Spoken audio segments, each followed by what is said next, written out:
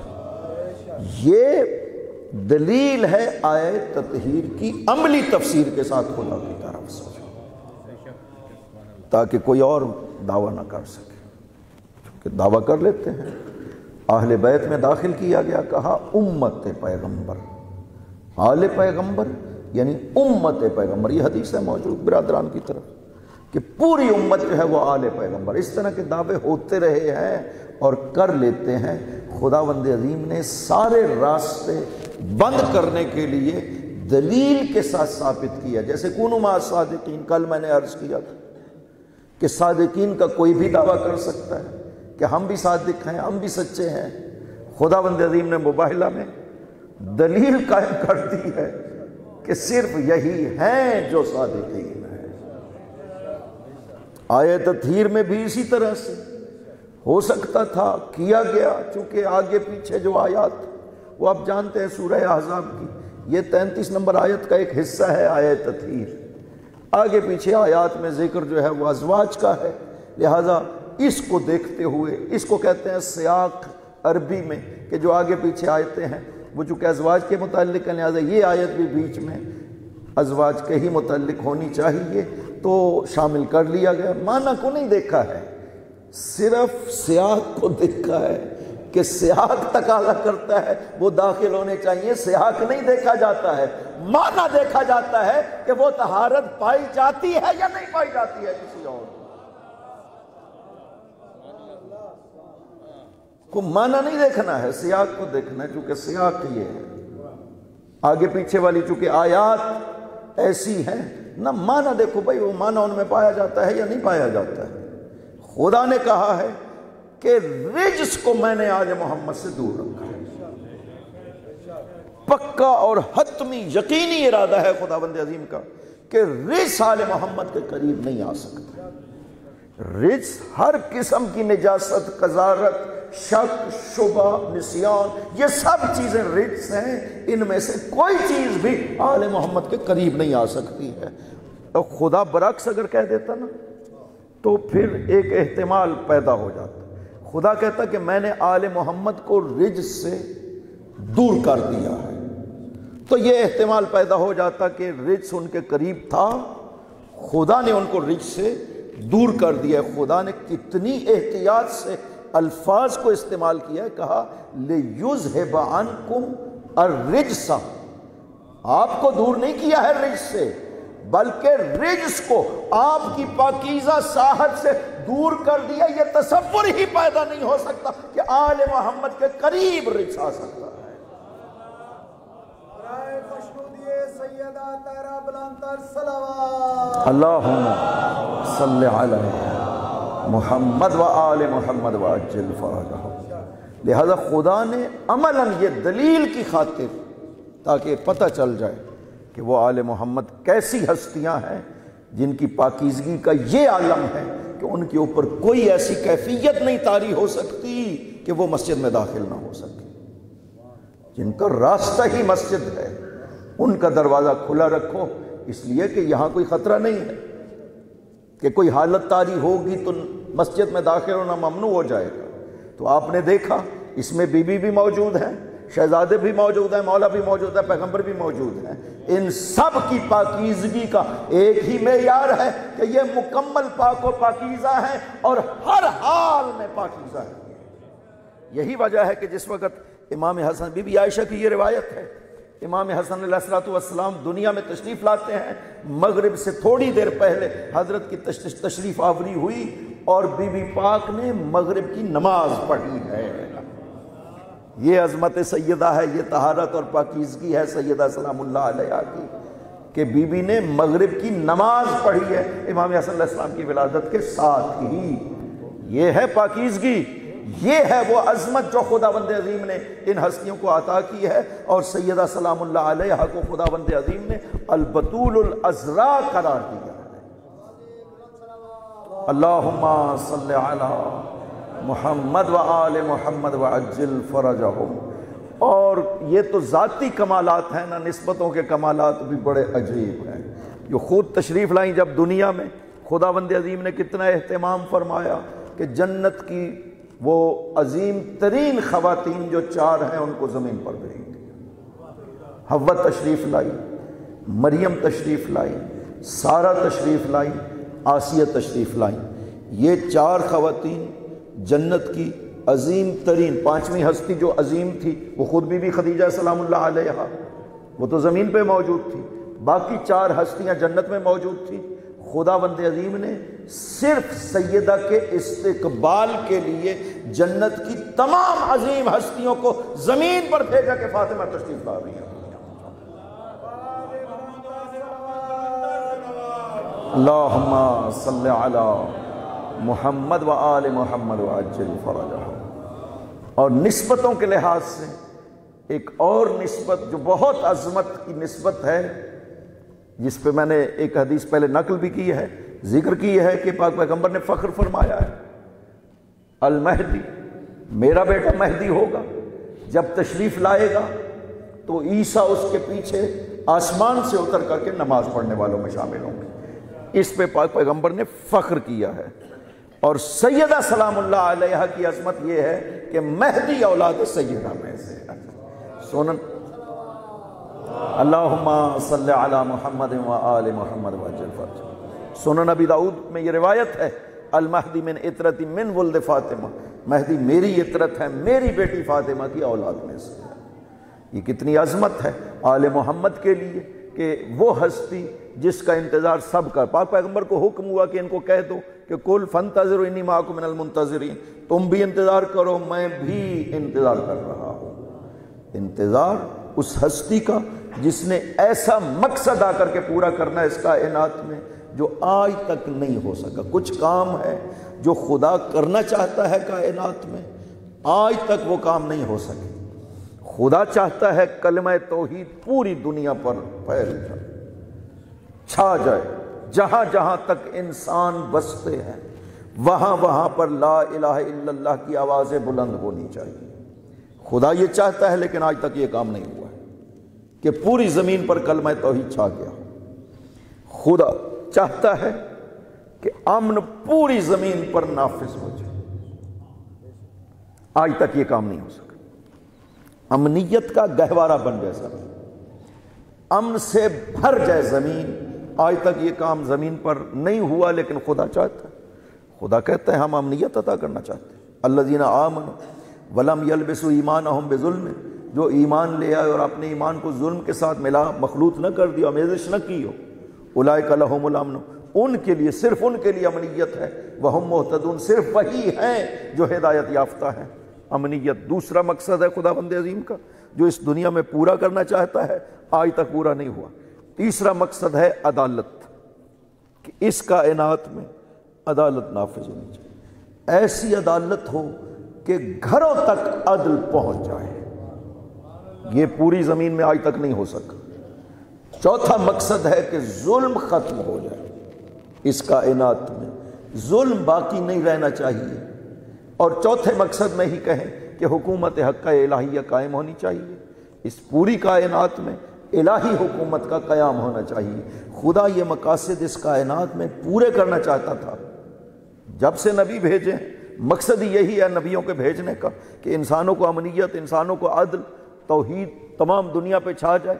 مقصد یہ تھا خداوند عظیم کا نبیوں کو بھیجنے کا، لیکن آج تک یہ مقصد پورا نہیں ہو سکا۔ وہ چاہتا ایک امر کے ذریعے سے، جو کہتا ہے نا کن انما امرہ اذا اراد شیئا ان یقول لہ کن فیکون، کن کہنے سے خدا ارادہ کر دیتا نا، کن ہو جاؤ تو ہو جاتا۔ وہ چاہتا کہ سب کے سب مومن ہو جائیں، سب مومن ہو جاتے۔ لو شاء لہداکم اجمعین، اگر خدا چاہتا تو سب کو ہدایت عطا کر دیتا۔ وہ ایسا نہیں چاہتا کہ میرے حکم سے، میرے امر سے، یعنی امر تکوینی یقینی جو قدرت خدا ہے اس کے ذریعے سے زبردستی مسلمان بنا لیا جائے نا۔ وہ کہتا ہے تم اپنے اختیار سے اس دنیا میں نبیوں کا ساتھ دو، اس معاشرے کو امن بنانے کے لیے، اس معاشرے میں عدالت قائم کرنے کے لیے تم نبیوں کا ساتھ دو تاکہ یہ مقصد حاصل ہو سکے۔ انسانوں نے قبول کیا کچھ نے، اکثریت نے نبیوں کو قبول نہیں کیا ہے۔ پاک پیغمبر تشریف لے آتے ہیں، سارے نبی منتظر تھے پاک پیغمبر کے تشریف لانے کے، اس میں بھی پاک پیغمبر تشریف لے آئے، بہت لوگ مسلمان ہو گئے۔ خدا نے قرآن کریم میں ارشاد فرمایا کہ یدخلون فی دین اللہ افواجا، لوگ فوج در فوج دین خدا میں داخل ہونے لگے۔ مقصد پورا ہو گیا، لیکن حکومت حق الہیہ پوری دنیا پہ قائم نہ ہو سکی۔ آج تک عیسائیت باقی ہے، یہودیت باقی ہے، سب نے پاک پیغمبر پہ ایمان قبول نہیں کیا تھا۔ عدل اسی طرح ہر جگہوں پہ قائم نہیں ہو سکا، جہاں جہاں پر وہ مختصر سی حکومت تھی پاک پیغمبر کے دور میں عدل قائم ہو گیا۔ پھر بعد میں عدل الہی کا ایک نمونہ مولا کی حکومت میں پیش ہوا، لیکن وہ ایک محدود سی جگہ تھی جہاں پہ عدل کو قائم کیا مولا امیر المؤمنین نے۔ اس تاریخ میں بڑا نمونہ جو عدل کے قیام کا آج تک گزر چکا ہے وہ حکومت امیر المؤمنین ہے۔ جار جرداق نے یہ جملہ لکھا ہے، قتل فی محراب عبادتہ لشدت عدلہ، کہ علی اپنے محراب عبادت میں اپنے عدل کی شدت کی وجہ سے قتل ہو جاتے ہیں۔ عدل اتنا زیادہ، میں نے ابھی 2 دن پہلے وہ روایت ذکر کی ہے کہ جناب عقیل نے جب کہا تھا کہ میری عطا اور بخشے جو بیت المال سے ملتی ہے اس میں اضافہ فرمائیے، تو فرمایا علی ایسا نہیں کر سکتا، یہ میرا مال نہیں ہے، یہ مسلمانوں کا مال ہے۔ طلحہ و زبیر اپنی حوالے سے بات کرنے کے لیے حاضر ہوئے، بیت المال کے چراغ کو بجھا دیا علی نے۔ دھوپ پہ کھڑے ہوئے تھے، بات کر رہے تھے۔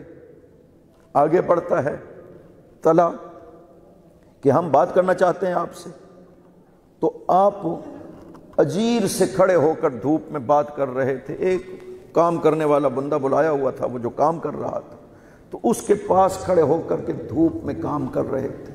آئے ان میں سے ایک شخص آیا، دونوں میں سے، کہ میں آپ سے بات کرنا چاہتا ہوں۔ آپ نے وہیں کھڑے ہوئے فرمایا کہ بولو کیا چاہتے ہو؟ اس نے کہا مولا ذرا سائے میں آ جائیے، دیوار کے سائے میں۔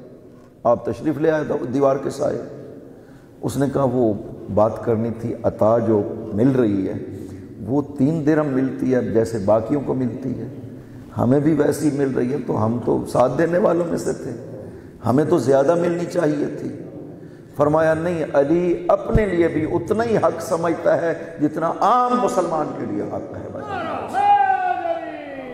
یا علی، میں خود بھی 3 درہم لیتا ہوں، اس سے زیادہ میں بھی نہیں لیتا ہوں۔ تو یہ ایک عدل علی کا جو نمونہ ہے نا اس کائنات میں، وہ پہلے کہیں نہیں دیکھا گیا ہے مولا علی کا، لیکن وہ بھی پوری کائنات میں تو نہیں چھا سکا تھا، وہ محدود علاقہ تھا، وہاں پہ یہ حکومت عدل قائم ہو گئی تھی۔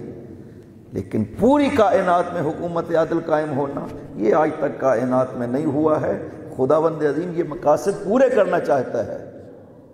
پاک پیغمبر کو کہا کہ یہ غیب کے بارے میں سوال کرتے ہیں، قل الغیب للہ، آپ ان سے کہیں نا، ارشاد فرمائیے کہ غیب جو ہے وہ اللہ کے لیے ہے۔ فانتظروا انی معکم من المنتظرین، تم بھی انتظار کرو، میں نبی بھی تمہارے ساتھ انتظار کرنے والوں میں سے شامل ہوں، میں بھی انتظار کر رہا ہوں، تم بھی۔ معصوم نے اس آیت کے ذیل میں ارشاد فرمایا کہ اس سے مراد ہمارا مہدی ہے، جب تشریف لائے گا تو وہ مقصد پورا کر دے گا جو خدا پورا کرنا چاہتا تھا اس کائنات میں۔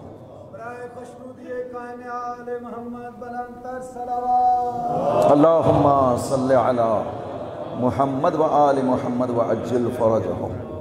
خداوند عظیم نے کتنی آیات میں اس حقیقت کو بیان کیا ہے۔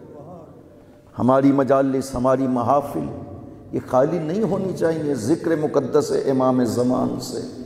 ہماری ذمہ داری معرفت امام زمان حاصل کرنا ہے، کیونکہ وقت کے امام وہ ہیں۔ ایک بزرگ ہمارے مرج مجتہد جو ہیں وہ مولا امیر کی خدمت میں ایک رکا پیش کرتے ہیں کسی مسئلے کا حل پوچھنے کے لیے، تو حضرت اسے رہنمائی کرتے ہیں کہ جاؤ مسجد ساحلہ میں اپنے امام کے حضور میں جاؤ۔ امام جو ہے سید بحر العلوم کے بارے میں ہے کہ امام مسجد ساحلہ میں آپ کے موجود ہیں، جاؤ ان سے بات کرو۔ تو امام موجود ہیں، اسی دنیا میں موجود ہیں۔ آج اعتراض کیا جاتا ہے کہ شیعہ جس امام کا انتظار کر رہے ہیں وہ تو دنیا میں آئے ہی نہیں ہیں، پیدا ہی نہیں ہوئے۔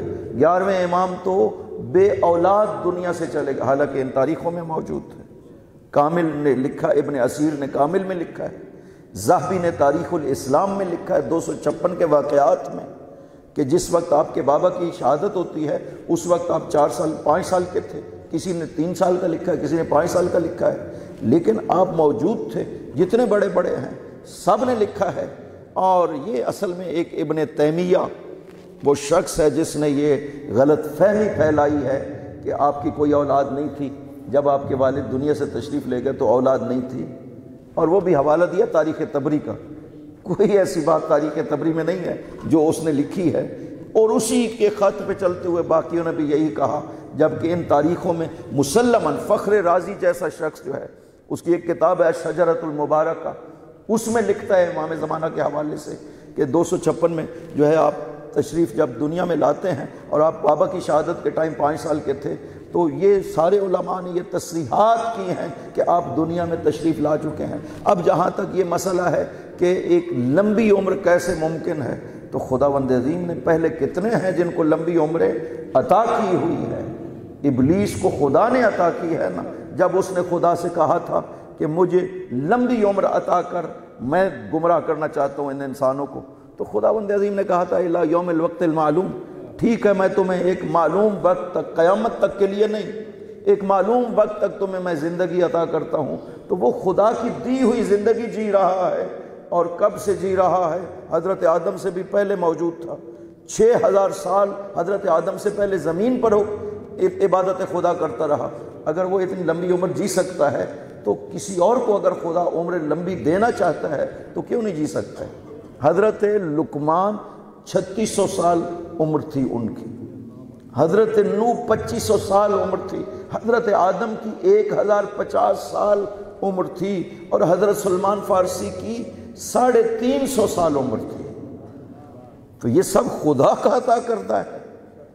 تو خداوند عظیم اگر کسی کو زندہ رکھنا چاہتا ہے تو ارادہ خدا میں تو کوئی کمی نہیں ہے۔ ایک سوال یہ کیا جاتا ہے کہ امام کیسے آ کر کے اس کائنات میں حکومت الہی کو قائم کر سکیں گے جبکہ اتنی قوتیں موجود ہیں، لوگوں کے پاس اسلحہ موجود ہے، حکومتیں قائم ہیں، اور کہتے ہیں حجاز میں آنا ہے، مکہ میں آنا ہے، خانہ کعبہ میں تشریف لانا ہے، تو وہاں تو ایک حکومت قائم ہے پہلے سے، اور وہ بھی قدرت مند ہے، اور اس کے مدد کرنے والی قدرت مند قوتیں موجود ہیں۔ یہ سب کیسے حضرت آ کر کے ایک حکومت قائم کریں گے؟ لوگ اپنے ذہن کے لحاظ سے یہ سوچتے ہیں کہ ایسا بڑا بعید ہے کہ حضرت اس طرح سے نہ۔ خداوند عظیم نے قرآن کریم میں ایک لفظ بولا ہے، خدا قرآن کریم میں ارشاد فرماتا ہے وَنُرِيدُ أَن نَّمُنَّ عَلَى الَّذِينَ اسْتُضْعِفُوا فِي الْأَرْضِ وَنَجْعَلَهُمْ أَئِمَّةً وَنَجْعَلَهُمُ الْوَارِثِينَ۔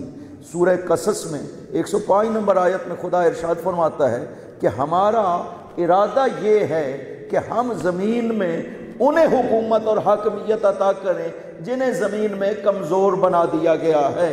اب یہاں پر ان کی مرضی کی بات نہیں ہو رہی ہے، خدا کے ارادے کی بات ہو رہی ہے، اور میں جب ارادہ کر لوں تو کوئی قوت بھی مقابل میں کھڑی نہیں ہو سکتی۔ اس نے ابرہہ کے ہاتھیوں کو ابابیلوں سے مروا کر دلیل دے دی تھی، جب میں چاہوں تو ہر بڑی قوت پہ غالب آ سکتا ہوں۔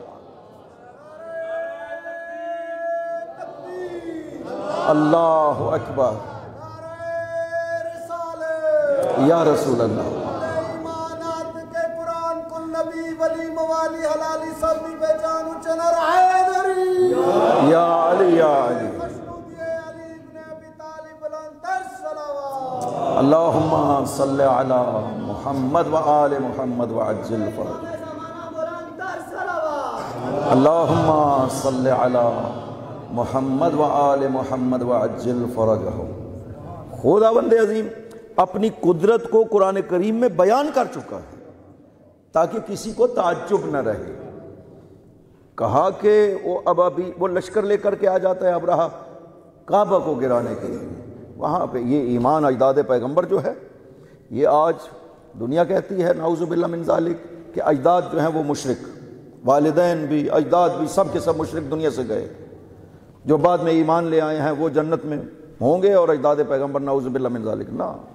یہاں پہ حضرت عبد المطلب کے ایمان کا اندازہ کریے، ابرہہ کو پیغام دینے کے لیے تشریف لے گئے، چونکہ آپ کے اونٹ پکڑ کر کے لے گئے تھے ان کے سپاہی، صرف پیغام دینا مقصد تھا۔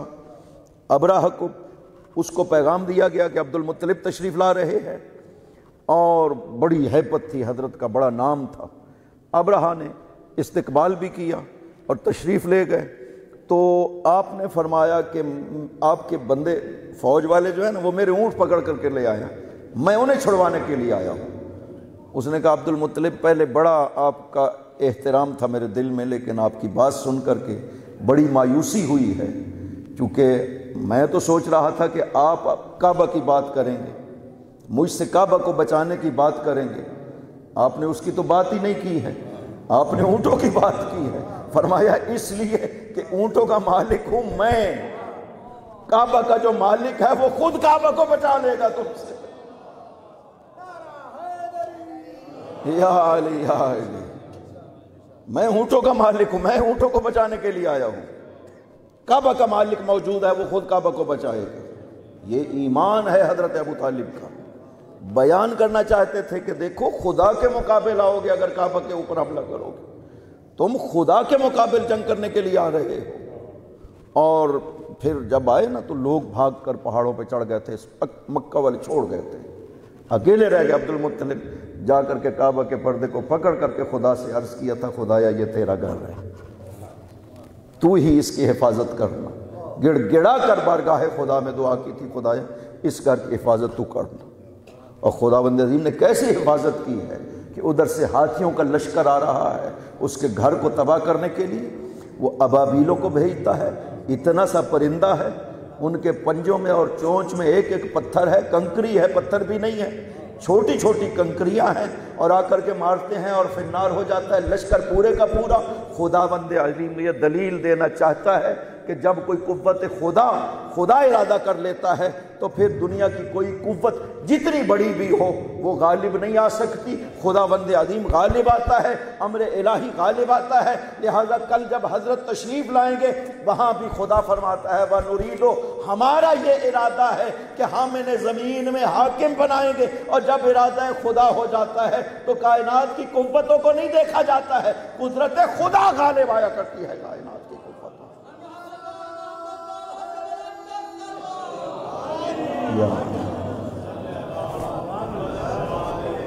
اللہم صلی علی محمد و آل محمد۔ یہ وہ مقاصد ہیں، عظیم مقصد جو خدا اس کائنات میں پورے کرنا چاہتا تھا، آج تک پورے نہیں ہوئے۔ سورہ نور میں 55 نمبر آیت میں خداوند عظیم نے ارشاد فرمایا کہ میرے یہ مقصد ہے اس کائنات میں، وعد اللہ الذین آمنوا منکم وعملوا الصالحات لیستخلفنہم۔ تین کام خدا کہتا ہے کہ میرا وعدہ ہے اہل ایمان عمل صالح کرنے والی ہستیوں کے ساتھ، میرا یہ وعدہ ہے کہ تین کام کروں گا، لیستخلفنہم فی الارض کما استخلف الذین من قبل، زمین میں انہیں خلافت عطا کروں گا جیسے پہلوں کو دی تھی داؤد و سلیمان کو، ویسی ہی خلافت الہیہ پوری زمین میں۔ یہاں پہ وعدہ ہے پوری زمین کا، پوری زمین میں میں انہیں خلافت عطا کروں گا، خدا کرے گا۔ لیستخلفنہم، وہ خود نہیں، خدا کرے گا۔ خدا کہتا ہے میرا یہ وعدہ میں یہ کروں گا، جب خدا کرنا چاہے تو کائنات کی کوئی قوت روک نہیں سکتی۔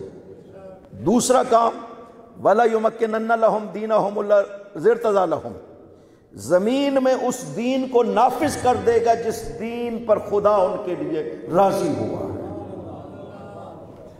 آپ جانتے ہیں ان الدین عند اللہ الاسلام، دین خدا کے نزدیک اسلام ہے۔ پھر ساتھ یہ قید کیوں لگائی ہے خدا نے کہ میں اس دین کو نافذ کروں گا جس دین پہ میں ان کے لیے راضی ہوا ہوں۔ اب دین ایک ہی ہے، اسلام، جس پر رضا کا اظہار خدا تب کرتا ہے جس دن دین میں ولایت علی شامل ہو جاتی ہے۔ یا علی مشکل گشاری حاجت روالی شیر خدالی ہر کوچہ ہر گلی علی علی غم نابی کون یاری یاری یاری نارا